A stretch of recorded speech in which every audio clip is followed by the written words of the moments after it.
بعد آن که انسان توانایی پیدا میکند برای حج در حال فرض می شود یا اینکه در طول عمر حج کند جایز است؟ بسم الله الرحمن الرحیم. الحمد لله والصلاة والسلام على رسول الله وعلى آله وأصحابه ومن والاه. اما بعد، اصلا حج در عمر یا مراتب فرض است. فقط مسئله آیا حج فورا فرض است یا علی التراخی. علی التراخی یعنی تا آخر عمر، مادامی که در عمر یا مراتب فرض باشد، در آخر عمرش حج کند میشد. برای آنکه مثلا یک آدم در سفر است یا مثلا از مسجد دور است، وقتی پیشین در آمد ساعتی 12 مثلا ساعتی 4 پیشین قضا میشد.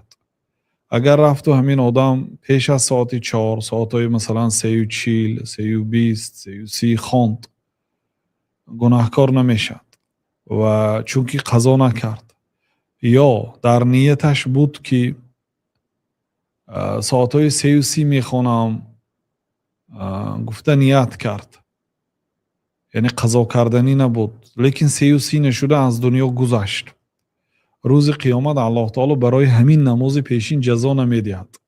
آیا قیاساً به نماز حج را هم، یعنی تا آخر عمر کشال دهیم، پول هست، شرایط هست، فرض شدگی هست، تو یعنی ما حق داریم که به سالهای آینده پرتاییم، چون که در عمر یک بار فرض است، حالی امکانیت هست مثل نماز و رفت و اگر همین آدم حج نکرده از دنیا گذرد، روز قیامت الله تعالی او را جزا میدهد برای حج نکردنش یا نه؟ جمهور علما میگن که حج، یعنی در این مسئله به قیاس به نماز قیاس کرده نمیشه. حج علی الفور است، یعنی فوراً باید همین سال که واجب شد همین سال حج کند. این قول امام ابو حنیفه رحمت الله علیه و مذهب امام مالک رحمت الله علیه و مذهب امام احمد، یعنی جمهور علما، یعنی اکثر علما از 4 مذهب‌های معتبر، 3 مذهب میگوید که حج فورا است. ابن رشد رحمت الله علیه میگوید که فلا خلاف عندهم ان من شرطها الاستطاعة بالبدن والمال مع الامن، یعنی این شرطاش اعتبار است که در تمام نزد تمام علما این شرط ها معتبر است که استطاعت یعنی قدرت داشته باشد. یا آدمی که قدرت ندارد برای او حج فورا واجب نیست. قدرت بدنی، قدرت مالی، همراهی امنیتی راه، یعنی همین 3 چیز که در انسان یافت شد، حتما باید همین سال حج رود. اگر به سال گذشته به سال آینده پرت آید، گوید که سال آینده حج میکنم، گوید رفت و تا اون وقت وفات کند، جزا داده میشه برای حج نکردنش. در این صورت از مالش پیش از تقسیمات میراثش اول پول حج برآورده میشد، تا اینکه یک آدمی که سابقا حج کرده است از نام همین آدمی میت حج کند، خواه از فرزنداش و از نزدیکانش کسی نباشد، مهم حج کرده باشد، تا اینکه حج در آخرت از ذمه او ساقط شود. خب دلیل چی است برای حتما بودنش؟ در سوره اعراف آیه 185 الله تعالی میگه که اولم ينظروا في ملكوت السماوات والارض وما خلق الله من شيء وان عسى ان يكون قد اقترب اجلهم. شاید که اجلاشون نزدیک شده باشد. یعنی غالبا آدم وقتی نماز پیشین در آید تا آخری نماز پیشین صحت ماندنش امکانیتش بسیارتر، لیکن تا سال آینده 1 سالی دراز است، نمیداند که و ان عسى ان یکون قد اقترب اجلهم، شاید اجلش نزدیک باشد. و در حدیث عبدالله ابن عباس رضی الله عنهما آمده است که پیامبر صلی الله علیه و آله که تعجلوا الی الحج، به سوی حج شتاب کنید. این فرمان است، یعنی به حج فریضه شتاب کنید. فان احدکم لا یدری ما یعرض له، چون یکی شما نمیدونه که تا سال آینده چه حادثه ها میشد. و ما تدری نفس ماذا تکسب غدا، یگان نفس نمیداند که پگاه چیکار میکند. و ما تدری نفس بأی ارض تموت، یگان نفس نمیداند که پگاه در کدام روی زمین وفات میکند. اجلش در کدام کشور میبیاید نمیداند هیچ کسی. و این حدیث در مسند امام احمد است و شیخ شعیب ارنووط گفتن که حدیث حسن است. مادامی که حدیث حسن است، حدیث مقبول است، این حدیث دلیل یعنی جمهور است، دلیل مذهبی امام ابو حنیفه و مالک و احمد است که رحمت الله علی الجمیع پیامبر صلی الله علیه و سلم تعجلوا الی الحج گفتن، شتاب کنه به سوی حج، چون که یکی شما نمیداند که تا سال آینده چه حادثه ها برایش می بیاید.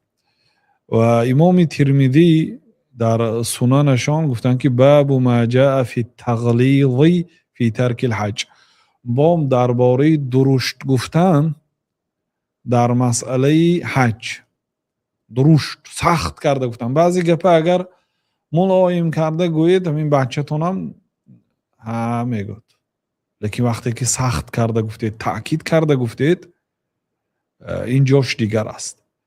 یعنی امام ترمذی میگن که باب درباره تغلیظ، درشت و سخت گفتن در حق آن آدمی که حج ترک میکنه، پول دارد، مال دارد، شرایط دارد، نمیرد، هم میگه آینده میریم. درباره همین آدم گفتن و حدیث حضرت علی رضی الله عنه را روایت کردن. حضرت علی گفتن که پیامبر صلی الله علیه و سلم چنین فرمودند: من ملک زادا و راحلة تبلغه الى بیت الله ولم يحج فلا عليه ان يموت يهوديا او نصرانيا. این حدیث یعنی حضرت علی از پیامبر صلی الله علیه و سلم روایت میکنن، گفتن که کسی که مالکیت زاد و راحله داشته باشه، یعنی برای رفت و آمد راحله دارد، یعنی برای در شرایط امروزه برای رفت و آمد پولی هواپیمای دارد، زاد خورد و خوراک دارد برای رفت و آمد، یعنی در همین سفرش پول دارد که طعام خورد، یعنی به خانه کعبه رفته میتوند، لیکن حج نکند، فلا علیه ان یموت یهودیا او نصرانیا، برای او چی فرق دارد که یهودی میمرد یا نصرانی میمرد. یعنی اینجا درشت گفتن، سخت گفتن که آخی فردا اگر مردی حج نکرده، وقتی که الله تعالی برای این قدر آدما قدرت نداد، برای تو قدرت داد نکردی، آخی تو یهودی موری یا نصرانی موری چی فرق دارد گفتن. و ذلك ان الله یقول فی کتابه، با دلیل آوردن، خودی جناب رسول الله صلی الله علیه و سلم گفتن که برای آن که الله تعالی در کتابش میگه که ولله علی الناس حج البیت من استطاع الیه سبیلا، برای بر ذمه مردم حتمی هست که خانه کعبه را حج کنند مادامی که برای سفر استطاعت دارند، قدرت دارند. بعد امام ترمذی گفتن که و فی اسناده مقال، لیکن اسناد این حدیث از مقال خالی نیست. و یک حدیث دیگر هست، بعضی علما سندش را صحیح گفتن، از حسن بصری. حسن بصری تابعین است، میگن که عمر پسر خطاب رضی الله عنه چنین گفتن: لقد هممت ان ابعث رجالا الى هذه الامصار فينظروا الى كل من كان عنده جدة فلم يحج فيضرب عليهم الجزية ما هم بمسلمين ما هم بمسلمين. حضرت عمر خلیفه مسلمان ها بودن، گفتن که من نیت کردم که به رئیسای شهرها، رئیسای ولایت ها مکتوب نویسم، بینن همون شهرهاشونه، زیری دستاشون نگاه کنن که کدام آدمی قدرت حج دارد و حج نمیکنه، از آنها جزیه گیرد. گفتن ما هم به مسلمین ما هم به مسلمین. جزیه آن مالی که امروز دولت‌های برقدرت مانند آمریکا از دیگر دولت‌های بی‌قوت گرفته است کو، از کمبغلا، از ترسانچکا، از مسلمانا. همین حضرت عمر گفتن که اصلا شینه از غیر دین ها گرفته میشد جزیه. هر یک دولت به دولت اسلامی باید جزیه سپارد اصلا. حضرت عمر رضی الله عنه گفتن که من به همون راهبرای شهرها، امیرهای شهرها خواستم مکتوب نویسم که از همون مسلمان هایی که حج براشون فرض شده از اونها هم جزیه گیرن. اونا مسلمان نیستن، اونا مسلمان نیستن، یعنی معناش نیست که اینا کافر هستن، اونا مسلمان هستن ولی اونا یعنی مسلمانی رو به جان آورده ایستادن. یعنی تقلید، چخیلی که گفتیم امام بخاری، امام ترمذی تقلید گفتن، یعنی درشت کرده گفتن. خب این حدیث ها دلالت میکند و این چنین قول جمهور علما که هست دلالت میکند که حج علی الفور است. یعنی کدام آدمی که همین سال قدرت پیدا کرد با همین سال حج رواد والله تعالی اعلم.